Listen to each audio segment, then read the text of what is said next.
세 번째는 사회적 보상인데요. 이 사회적 보상이라는 건요, 다른 사람들에게 받는 사랑과 칭찬, 인정, 이런 것을 말을 합니다. 여러분들 아기 때 생각은 잘 안 나실 거예요. 근데 만약에 주변에 아기들이 있다고 하면은 한번 잘 관찰해 보세요. 아기들은요, 정말 쉽게 칭찬을 받습니다. 정말 뭘 해도 칭찬을 받고 사랑을 받는 게 아기들이죠. 아기들이 그냥 손만 이렇게 흔들어줘도 사람들이 이쁘다, 사랑스럽다고 칭찬해 주죠. 밥만 먹어도 밥 잘 먹는다, 응가를 해도 응가 잘한다. 아기들은요, 정말 칭찬을 많이 받아요. 근데 우리가 성인이 되는 순간부터 칭찬을 받는 게 정말 어렵습니다. 여러분들 한번 생각을 해보세요. 오늘 하루 동안 칭찬 몇 번이나 받아보셨어요? 아마 대부분의 사람들은요, 0번일 겁니다. 성인이 되면요, 사람들이 내게 칭찬을 잘 안 해줍니다. 우리가 아기 때는요, 정말 쉽게 사람들의 칭찬을 받았는데 어느 순간부터 누구도 나를 칭찬을 잘 안 해주는 거죠. 그런데 나를 칭찬해주는 그런 수단이 스마트폰 안에 생겼습니다. 바로 SNS인데요. 여러분들 SNS에 사진을 올리거나 동영상을 올리거나 글을 쓰면 다른 사람들이 좋아요를 눌러주거나 칭찬 댓글을 작성을 해줍니다. 이게 바로 다른 사람들에게 사랑과 칭찬, 인정을 받는 거죠. 바로 사회적 보상입니다. 성인들이 쉽게 사회적 보상을 받을 수 있는 장치가 생긴 거예요. 그래서 많은 사람들이 스마트폰에 쉽게 중독이 되는 거죠. 좋아요 버튼으로 유명한 이 페이스북에 대해서 조금만 더 설명을 드려보도록 하겠습니다. 원래 페이스북에는 좋아요 버튼이 없었어요. 사람들이 다른 사람이 올린 글에 대해서 직접 글로써 코멘트 방식으로 이렇게 댓글을 다는 방식이었는데요. 페이스북 내부에서 좋아요 버튼을 도입하자는 그런 아이디어가 나왔었다고 합니다. 이 페이스북의 창업자인 마크 저커버그가 좋아요 버튼 도입하는 것을 2년이나 반대를 했었다고 해요. 원래 페이스북은 원래 이런 게 아니다. 페이스북은 텍스트, 글이 중심이다. 그래서 반대를 했던 거죠. 그런데 이 좋아요 버튼이 결국은 도입이 됐고요. 지금 페이스북을 있게 한 장본인이라고 여겨집니다. 왜냐하면요, 이 좋아요 버튼이 정말 중독성이 강해서 그렇습니다.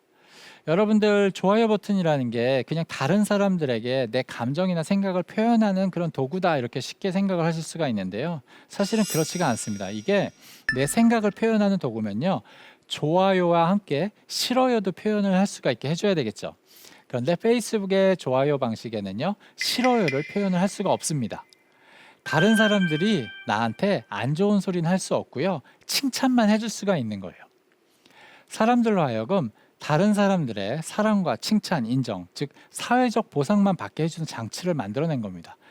그래서 이 페이스북의 좋아요 버튼이 중독성이 강한 거고요. 그래서 이런 이유로 다른 모든 SNS나 다른 앱들이 똑같이 이 비슷한 좋아요 버튼을 모방해서 사용을 하고 있는 거죠. 한마디로 사람들이 현실에서는 받기 어려운 다른 사람들의 사랑과 칭찬을 아주 간단하게 좋아요 버튼 하나로 받을 수 있게 해주는 그런 장치인 거죠. 그래서 페이스북이나 인스타그램과 같은 SNS가 중독성이 강할 수밖에 없습니다. 그런데 이 사회적 보상이라는 게요, 이 SNS뿐만이 아니고요, 요즘은 거의 대부분의 앱에 공통적으로 사용이 되고 있죠. 심지어 쇼핑 앱에도 여러분들이 리뷰를 작성하거나 구입한 후에 자기 어떤 이제 착장샷이나 이런 사진을 올리게 되면 사람들이 좋아요 버튼을 눌러주고 댓글을 달아줍니다. 쇼핑 앱뿐만이 아니고 자기 관리 앱이나 대부분의 앱에 요즘 이런 비슷한 시스템이 사용이 되고 있습니다. 사람들로 하여금 다른 사람들의 칭찬과 인정을 쉽게 받을 수 있게 도와줘서 중독을 만들어내고 있는 거죠. 스마트폰 앱이 중독을 만들어내는 네 번째 장치는 흥분인데요. 우리가 강렬한 흥분을 느끼게 되면요, 사실 큰 쾌감을 느끼고, 이 쾌감을 느끼게 되면 또 중독이 되기가 쉽습니다. 여러분들 롤러코스터를 타게 되면요, 무섭기도 하지만 동시에 쾌감을 느끼잖아요. 이런 것들이 사실 중독을 만들어내는데요. 우리가 스마트폰으로 동영상을 보다 보면 자기도 모르게 자기를 흥분시키는 그런 자극에 쉽게 노출이 될 수밖에 없습니다. 유튜브의 알고리즘이 사람을 쉽게 중독시키는 이유가 바로 여기에 있는데요.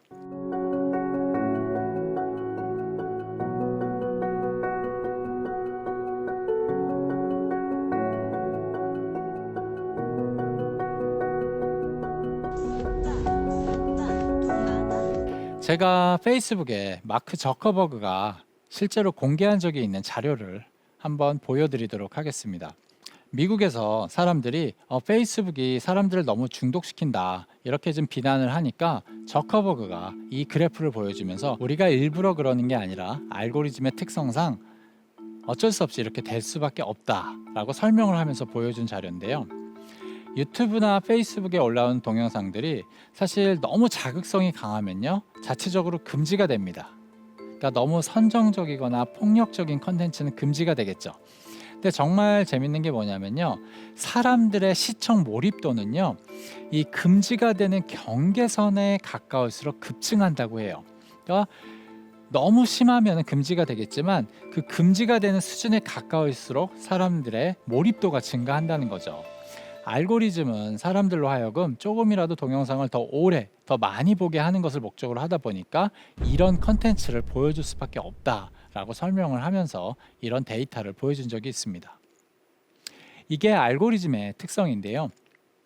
유튜브나 틱톡, 페이스북 동영상의 알고리즘은요, 사람들로 하여금 하나의 동영상이라도 더 보게 만들고 더 오래 보게 만드는 것을 목적으로 하기 때문에 알고리즘 자체가 이런 경계선에 가까운 그런 컨텐츠를 보여줄 수밖에 없고요. 그래서 사람들이 쉽게 중독이 될 수밖에 없습니다. 사실 이 흥분이라는 장치가요, 우리가 왜 뉴스에 중독이 되는지도 설명을 해주는데요. 사람의 뇌가요, 새로운 소식 자체를 보상이라고 생각을 합니다. 그래서 중독이 되는 부분도 있고요. 또 하나의 이유가 있는데요. 과거에는 뉴스라는 거를 기자들이 찍은 사진이나 영상만 뉴스에서 게재를 할 수가 있었죠. 근데 지금은 일반 사람들이 평소에 스마트폰을 가지고 다니면서 언제 어디서나 사진과 동영상을 찍어서 뉴스에 제공을 합니다.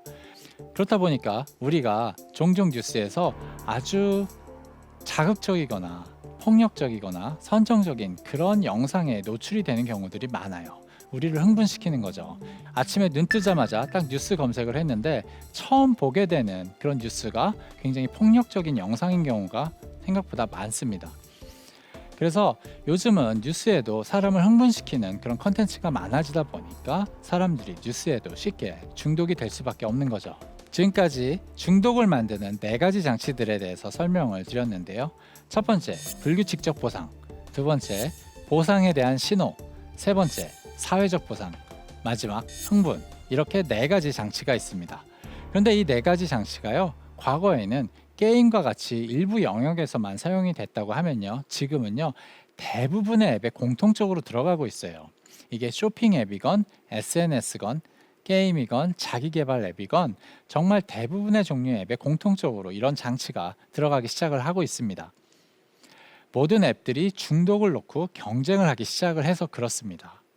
앱이 구조적으로 굉장히 유사해지기 시작을 하는 거죠. 모두 중독을 만들어내기 위해 경쟁을 하다 보니까 앱들이 서로 유사해지는 그런 현상이 나타나고 있는 거죠. 이런 것이 바로 중독 경제의 가장 중요한 특징이라고 말을 할 수가 있습니다. 자, 그러면은 이제 메타버스에 대해서 좀 설명을 드릴 텐데요. 지금까지는 중독 경제에 5가지 영역이 있다고 말씀을 드렸습니다. SNS, 컨텐츠, 게임, 쇼핑, 뉴스 이렇게 5가지 중독 경제 영역이 있었는데 지금 6번째 영역이 바로 메타버스입니다. 요즘 페이스북이나 구글과 같은 빅테크 기업들이 메타버스에 엄청난 투자를 하고 있죠. 페이스북 같은 경우는 아예 사명 자체를 메타로까지 바꾸면서 지금 이 메타버스 사업에 집중을 하고 있는데요. 근데 여러분들이 메타버스에 대해서 좀 공부를 해보거나 좀 조사를 해보면은 굉장히 어려우실 거예요. 메타버스라는 게 정의도 불분명하고 왜 이게 중요한지 쉽게 이해를 하기가 어렵습니다. 그냥 무작정 단순히 이건 좋은 거야 이렇게 여겨지는 경우가 많은데요. 제가 메타버스가 앞으로 왜 중요하게 될 수 있을지에 대해서 중독 경제 관점에서 간단하게 설명을 드려보도록 하겠습니다.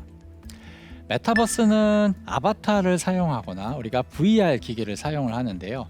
아바타를 사용을 하건 이 VR 기기를 사용을 하건 기존의 SNS보다도요 이 현장감이나 실제감이 훨씬 강할 수가 있습니다.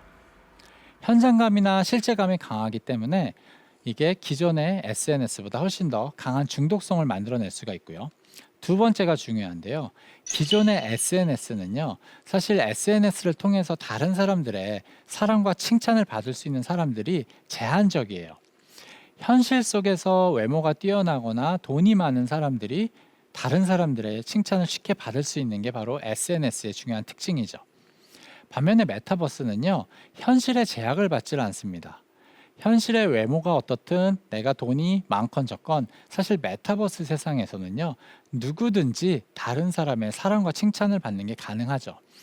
그래서 메타버스에 참여하고 메타버스에 중독될 수 있는 사람들은요, 기존의 SNS보다 훨씬 많을 수밖에 없어요. 네, SNS와 비교하여 다른 사람들의 사랑과 칭찬을 훨씬 쉽게 받을 수 있게 해주는 게 메타버스이기 때문에 기존의 SNS보다 더 많은 사람들을 중독시킬 가능성이 있는 게 바로 메타버스인 거죠. 그렇다고 해서 지금 메타버스가 중독성이 강하다고 말하기는 아직은 어렵습니다. 아직 기술적으로 이 강한 중독성을 만들어내고 있지는 못한데요. 우리가 앞으로 한 5년, 10년을 생각해 본다고 하면은 지금 SNS하고는 비교할 수 없을 정도로 강한 중독성을 만들어낼 가능성이 있는 게 바로 메타버스라고 할 수가 있습니다. 그래서 SNS, 즉 페이스북이랑 인스타그램 다음에 사업 모델을 고민하고 있는 페이스북 입장에서는 이게 우리의 미래 먹거리다라고 생각을 하고 지금 메타버스 사업에 정말 전력을 다하고 있는 거고요.